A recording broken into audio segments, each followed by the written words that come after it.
ഇപ്പോൾ മഹാരാഷ്ട്രയിൽ HMT virus ബാധ സ്ഥിരീകരിച്ചു എന്ന വാർത്ത വരുന്നുണ്ട്. നാഗ്പൂരിൽ 7 വയസ്സുകാരനും 13-കാരിക്കുമാണ് രോഗബാധ സ്ഥിരീകരിച്ചത്. കുട്ടികൾ ആശുപത്രി വിട്ടെങ്കിലും നിരീക്ഷണത്തിലാണെന്ന് മഹാരാഷ്ട്ര സർക്കാർ അറിയിച്ചിട്ടുണ്ട്.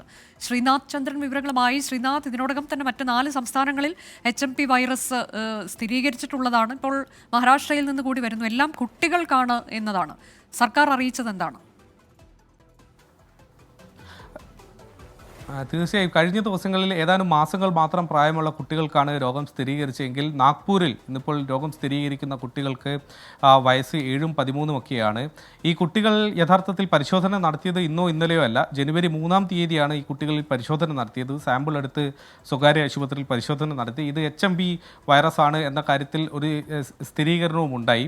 പിന്നീട് ഈ വിവരം ആരോഗ്യ വകുപ്പിന് അറിയിക്കുന്നതിൽ വന്ന കാലതാമസം കൊണ്ടാണ് ഇന്നിപ്പോൾ ഈ വിവരം പുറത്തേക്ക് വരുന്നത്. ഏതായാലും കുട്ടികൾ അവരുടെ ഒരു അപകടനിലയൊക്കെ തരണം ചെയ്ത് അവരുടെ ആരോഗ്യസ്ഥിതി ഏതാണ്ട് മെച്ചപ്പെട്ടിട്ടുണ്ട്. ആശുപത്രിയിൽ നിന്ന് അവർ പോകുകയും ചെയ്തിട്ടുണ്ട്. ഏതായാലും അവരുടെ ഒരു നിരീക്ഷണത്തിൽ ഇപ്പോഴത്തെ ഒരു സാഹചര്യം പരിഗണിച്ച് വെക്കുന്നുണ്ട് എന്ന് മാത്രമാണ്. ഒരു ഗുരുതരാവസ്ഥയിലേക്കൊന്നും തന്നെ കുട്ടികൾ പോയിട്ടില്ല. 3-ാം തീയതിയാണ് ഈ രോഗവിവരം ആശുപത്രി സ്ഥിരീകരിക്കുന്നത്.